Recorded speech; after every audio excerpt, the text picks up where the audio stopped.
Welcome dear students, 12th class की English Maharashtra board के लिए ये जो एग्ज़ाम्स होने वाले हैं 2023 में, इसको लेकर के ये वीडियो है। इस वीडियो में हम लोग पढ़ते हैं आप लोगों की जो टेक्स्ट बुक है उसका सेक्शन 4 और उसका एक चैप्टर है नॉवल। कई सारे स्टूडेंट्स का कहना था कि सर जी ये चैप्टर करवाएं क्योंकि ये वाला थोड़ा सा मुश्किल चैप्टर है। तो हम लोग प्यारे बच्चों इस वीडियो में क्या करते हैं, हम लोग कोर कंटेंट देखेंगे नॉवेल की। कोर कंटेंट का मीनिंग होता है सबसे इम्पॉर्टेंट जो पार्ट है वो यहाँ पर हम लोग देखने वाले हैं। ओके, हम लोग क्वेश्चंस एंड आंसर्स के फॉर्म में देखेंगे। ये क्या होगा, जो भी इम्पॉर्टेंट चीज़ें हैं तो उनके मैंने क्वेश्चंस और आंसर्स बनाया हूँ सिंगल लाइन के। ओके, ताकि आप लोगों को कम टाइम में काफ़ी अच्छे से ये चैप्टर नॉवेल समझ में आ जाए। इसकी अच्छी बात ये होगी, प्लस पॉइंट ये है कि आप लोग किसी भी तरह का क्वेश्चन अटेम्प्ट कर सकोगे अगर आप लोग ये वीडियो देख लेते हो। और मान लो एग्जाम्स में नॉवेल इस चैप्टर पर क्वेश्चन आता है, फिल इन द ब्लैंक्स या मल्टीपल चॉइस क्वेश्चंस, तो आप आसानी से ये क्वेश्चंस को कर लोगे। ओके, सिर्फ आपने क्या करना है एग्जाम में, you just have to make it. आपने थोड़ा सा बना करके आंसर को सामने रखना है, क्योंकि इंपॉर्टेंट चीज़ें तो मैं यहाँ पर आपको दे रहा हूँ। थोड़ी सी हम लोग पेपर पर नज़र डालते हैं कि ठीक आप लोगों के सामने पेपर है, जूम इन करते हैं हम लोग। ये देखिए सेक्शन 4 लिटरेरी जॉनरा नॉवेल। अब नॉवेल में यहाँ पर जो क्वेश्चंस दिए हुए हैं तो वो मोस्टली कैसे हैं, फिल इन द ब्लैंक्स वाले हैं। ओके, अब यहाँ पर हम लोग स्टार्ट करते हैं नॉवेल की जो कोर कंटेंट है, यानी कि द मोस्ट इम्पॉर्टेंट पार्ट है। ओके, तो एंड तक मेरे साथ बने रहें। Come on, let's do it. Types of novel. Realistic novel किसे कहेंगे हम लोग। अब थोड़ा सा यहाँ पर नाम पर फोकस करो आप। रियलिस्टिक नॉवेल रियल से बना है, यानी ये रियलिटी पर डिपेंड होता है। Novels based on reality. Okay, अब जैसे कि मैं आपसे पूछूं कि एलिस इन वंडरलैंड, ये वाली कहानी, ये वाला नॉवेल आपको कैसे लगता है, रियलिस्टिक है? तो आप बोलोगे नहीं सर, ये तो रियलिस्टिक नहीं है, क्योंकि एलिस जिस दुनिया में जाती है वो इमेजिनरी है। ओके, अगले वाला जो टॉपिक है वो है हिस्टोरिकल नॉवेल। फिर से थोड़ा सा आप लोगों ने फोकस करना है, हिस्टोरिकल, ठीक है, हिस्ट्री से बना है। हिस्ट्री यानी ऐसी चीज़ें जो हमारे पास्ट में हुई हैं। यहाँ पर डेफिनेशन क्या है, earlier than that of writing, यानी इस नॉवेल में ऐसी चीज़ें बताई हुई है जो आज से 100, 200, 500 साल पहले हुई हैं। Okay, defines something important in history. और अक्सर क्या होता है हिस्टोरिकल नॉवेल में, कोई एक इम्पॉर्टेंट इवेंट बताया हुआ होता है, कभी इंडिपेंडेंस होती है या फिर कभी कोई और इम्पॉर्टेंट बात होती है। मैं यहाँ पर आपको एक एग्जांपल दे करके बताता हूँ, जैसे कि RRR ये वाली जो मूवी है, तो ये इसे हम लोग हिस्टोरिकल कह सकते हैं। क्यों कह सकते हैं? क्योंकि इस मूवी में जो इंडिया दिखाया हुआ है वो ब्रिटिश राज का बताया हुआ है, बराबर है। 1920 का इंडिया, जब इंडिया पर अंग्रेज़ों की हुकूमत थी। ओके, और इंडियंस कोशिश कर रहे थे अंग्रेज़ों को यहाँ से वापस भेजने की। क्लियर? फिर होता है एपिस्टोलरी नॉवल। एपिस्टोलरी किसे कहते हैं? इस नॉवल में क्या होता है, कैरेक्टर्स एक दूसरे को लेटर्स लिखते हैं या डायरीज लिखते हैं, और उन लेटर्स के थ्रू, उन डायरीज के थ्रू हम लोगों को पता चलता है कि एक्चुअल कहानी क्या है। ओके, गॉथिक, ये वाला नॉवल कैसा होता है, बहुत ही डरावना अगर कोई नॉवल है जिसके अंदर सस्पेंस है, जिसके अंदर थ्रिलर है, तो इसको आप गॉथिक नॉवल कह सकते हो।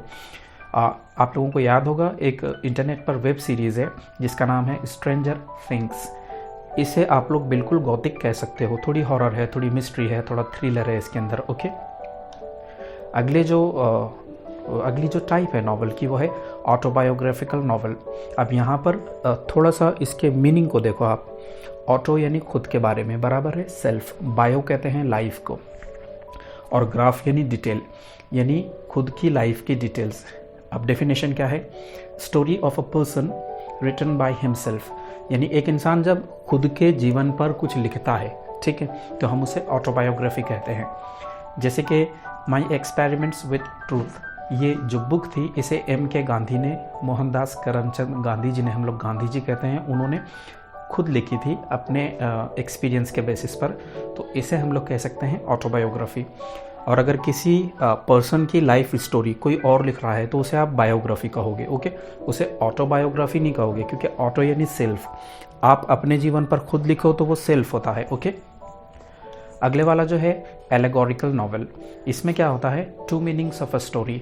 एक कहानी दी हुई होती है, उसका ऊपर एक दूसरा मीनिंग होता है, लेकिन उसका जो एक्चुअल मीनिंग होता है वो कुछ और होता है। जैसे कि आपने एक मूवी देखी होगी लाइफ ऑफ पाई, वहाँ पर सरासरी कहानी का एक मीनिंग है लेकिन एक डीपर मीनिंग है, ठीक है। साइकोलॉजिकल नॉवल, अब इस नॉवल में क्या होता है, साइकोलॉजिकल में internal fight rather than external. जो कैरेक्टर होता है तो उसके अंदर वो अपने आप से लड़ रहा है, बराबर है, अंदर उसके कुछ तो भी कॉन्फ्लिक्ट शुरू है, कुछ तो भी झगड़ा शुरू है। इसमें एक्सटर्नल कॉन्फ्लिक्ट नहीं होती जिस तरह से दो फाइटर्स लड़ रहे हैं एक दूसरे से, ब्रूस ली है और उनके अगेंस्ट में कोई है, ऐसे नहीं होता है इसके अंदर। साइकोलॉजिकल यानी कैरेक्टर्स की इंटरनल फाइट होती है, ओके। अगले वाला है बिल्डिंग्सरोमन, काफ़ी डिफ़िकल्ट वर्ड है क्योंकि ये जर्मन वर्ड है। इसका मतलब होता है ग्रोथ ऑफ कैरेक्टर। इस नावल में शुरू में जो कैरेक्टर होता है, नावल के आगे बढ़ने में इस कैरेक्टर की ग्रोथ होती है, फिजिकली ग्रो होता है, ये मेंटली ग्रो होता है, स्ट्रॉन्ग से स्ट्रॉन्गर बनते जाता है, स्ट्रॉन्गर से स्ट्रॉन्गेस्ट। फिजिकल या मेंटल ग्रोथ कैरेक्टर की, ऐसे नावल को आप कहोगे बिल्डिंग्सरोमन, ओके। अब ये वाला देखो, पिकारेस्क नावल, थोड़ा सा मुश्किल नाम है लेकिन ये याद रखना है, पिकारेस्क स्पेनिश वर्ड पिकारो से बना है। इसका मीनिंग होता है एक बुरा आदमी, रोग यानी गुंडा। अक्सर नॉवेल्स में, मूवीज़ में एक ऐसा आदमी हीरो होता है जो बुरा है, जो चोर है, जो डाकू है, जो क्रिमिनल है, लेकिन फिर वो धीरे धीरे अच्छा बनता है, बराबर है। जैसे आप लोग KGF देखो, चैप्टर 2, चैप्टर 1, तो यहाँ पर जो बंदा है तो वो शायद क्रिमिनल है, बराबर है। फिर बाद में जो भी उसका जो चेंज होता है, स्टार्ट में ऐसे नहीं हुआ कि वो एक पुलिस इंस्पेक्टर है या एक बहुत अच्छा बंदा है, वो शायद क्राइम वर्ल्ड से जुड़ा हुआ है। तो इस तरह के नावल को आप कहोगे पिकारेस्क नावल। एक क्वेश्चन के फॉर्मेट में हम लोग देखते हैं, tale of Genji was written by, ये जो बुक थी टेल ऑफ गेंजी, इसे किसने लिखा था। अब क्या करना, थोड़ा सा नाम पर फोकस करना। गेंजी, ये नाम जनरली इंडिया या अमेरिका यहाँ पर नहीं होते, थोड़ा सा चाइनीज़ जापानीज़ इस टाइप दिख रहा है। मुरासाकी शिकिबु, इन्होंने इस नावल को लिखा था। अगर आप लोगों को ऑप्शंस में 4 नाम आते हैं तो उसमें से ये वाला सही होगा, ठीक है। अब यहाँ पर देखिए अगला क्वेश्चन है, the author of Rajmohan's wife is, ये जो पुस्तक है, ये जो बुक है राजमोहन्स वाइफ, इसे किसने लिखा है। तो इसका आंसर होगा बंकिम चंद्र चट्टोपाध्याय, ठीक है। देखो बुक के टाइटल से भी कभी कभी हम लोग अंदाज़ा लगा लेते हैं, गेस कर लेते हैं। राजमोहन्स वाइफ थोड़ा सा इंडियन नाम दिखता है, तो यहाँ पर हम लोग जो ये वाला जो नाम है बंकिम चंद्र चट्टोपाध्याय, तो ऐसे कंपैरिजन करके भी आप लोग लिख सकते हो। अब ये वाला देखो, odd man out. Odd man out question ऐसा होता है जिसमें आप लोगों को समझो 4 चीज़ें दी हुई हैं, तो उसमें से एक चीज़ जो सूट नहीं हो रही है उसे बाहर करना होता है। फॉर एग्जांपल आपको दिया जाए लैपटॉप, मोबाइल, स्पीकर और चौक, तो आप चौक को ऑड मैन आउट कहोगे। क्यों? क्योंकि चौक उधर जुड़ नहीं रहा है। तो वैसे यहाँ पर आप लोगों के पास में क्वेश्चन में है Arun Joshi, Vikram Seth, Graham green and Kiran Nagarkar. Odd man out में आएगा ग्राहम ग्रीन। क्यों? क्योंकि ये इंग्लिश राइटर है ग्राहम ग्रीन, और बाकी जो हैं वो इंडियन है। अगला वाला है, what do you mean by style of novel. Novel के स्टाइल से क्या मीनिंग लेते हो आप। आंसर आएगा, the language and the technique used by the author is called as style of novel. जो लैंग्वेज होती है किसी नॉवल की, जो टेक्निक होती है, उसे हम लोग स्टाइल कहते हैं। अगला वाला क्वेश्चन है, व्हाट इज़ नॉवेला। अब नॉवल तो हमको मालूम है एक बहुत बड़ी कहानी होती है, और शॉर्ट स्टोरी एक छोटी सी कहानी होती है, तो इनके बीच की चीज़ है ये, ठीक है। Story which is shorter than novel but longer than a short story, okay. What is the first novel written in English and by an Indian. ऐसा नॉवल बताओ जो इंग्लिश में तो लिखा हुआ है लेकिन जिसे एक इंडियन ने लिखा है। आप लोग लिख सकते हो Rajmohan's wife bye Bankim Chandra Chattopadhyay, okay. अगला क्वेश्चन है, who wrote Swami and friends. एक काफ़ी फेमस बुक है इंडिया की, स्वामी एंड फ्रेंड्स। इस पर टीवी सीरियल भी बन चुकी है। इसे किसने लिखा। आप लोग लिखोगे R.K. नारायण। अगला क्वेश्चन है, the central good character in the novel is. एक नॉवल के अंदर जो सबसे इम्पॉर्टेंट अच्छा कैरेक्टर होता है उसे आप क्या कहते हो। उसे कहते हो प्रोटैगनिस्ट। और मूवी में जो सेंट्रल कैरेक्टर होता है, जो सबसे अच्छा होता है, उसे आप लोग हीरो कहते हो, ओके। नेक्स्ट क्वेश्चन है, the central bad character in the novel is. किसी नॉवल में जो सेंट्रल कैरेक्टर होता है, जो कि बुरा होता है, ख़राब होता है, तो आप उसे क्या कहोगे, एंटागोनिस्ट। और किसी मूवी में जो सेंट्रल कैरेक्टर होता है, जो ख़राब होता है, बैड होता है, उसे आप विलेन कहते हो, ओके। Define conflict. कॉन्फ्लिक्ट का क्या मीनिंग होता है। The fight between the good and the bad is conflict. जो अच्छे और बुरे के बीच में जो लड़ाई बताई हुई होती है अक्सर स्टोरीज़ में, नॉवेल्स में, मूवीज़ में, उस लड़ाई को कॉन्फ्लिक्ट कहते हैं। A fight between good and bad.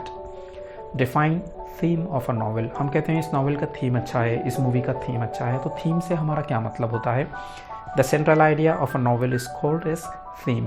किसी नॉवल के सेंट्रल आइडिया को आप थीम कहोगे। अगला क्वेश्चन है write something about plot of a novel. Plot किसे कहते हैं हम लोग? Plot the story of events one after another. किसी नावल में एक के बाद एक जो छोटे छोटे वाकयात होते हैं, जो छोटी छोटी बातें होती हैं, उसे हम लोग क्या कहेंगे? प्लॉट। कैरेक्टर किसे कहते हैं? Express in your own words. अब हमें पता है कि एक मूवी में, एक नॉवल में कैरेक्टर्स होते हैं, लेकिन कैरेक्टर क्या होते हैं?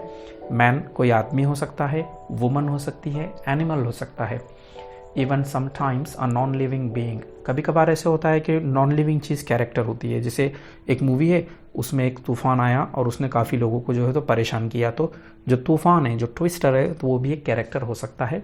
कैरेक्टर्स अच्छे हो सकते हैं या बुरे हो सकते हैं। अगला है सेटिंग, डिफाइन इट। हम कहते हैं इस नॉवल की सेटिंग बहुत अच्छी है। तो सेटिंग से क्या मतलब होता है हमारा? The background in which the story takes place. वो सारा बैकग्राउंड जहाँ पर कहानी होती है। जैसे RRR मूवी है, इसकी सेटिंग क्या है? India during 1920s under the British Raj. Okay. अगला क्वेश्चन है हाउ ओल्ड इज नॉवल। कितने पुराने हैं नॉवल? 10-20 साल पहले, 100 साल पहले। उसका आंसर आएगा अराउंड 2000 ईयर्स ओल्ड। पिछले 2000 सालों से नॉवेल्स लिखे जा रहे हैं। अगला क्वेश्चन है what did the advent of machines do. जब मशीन्स काफ़ी कॉमन हो गई इंडिया में, इंग्लैंड में, वर्ल्ड में, तो उससे क्या हुआ? एडवेंट यानी मशीन्स के आने से। It gave enough time to a common man to read novels. Machines के आने से काम जल्दी होने लगे और लोगों को काफ़ी टाइम मिलने लगा नॉवेल्स पढ़ने के लिए। So that's it friends. Subscribe करें हमारा चैनल, बेल नोटिफिकेशन को दबाएं, वीडियो को लाइक, कमेंट और शेयर करें। Thanks for watching.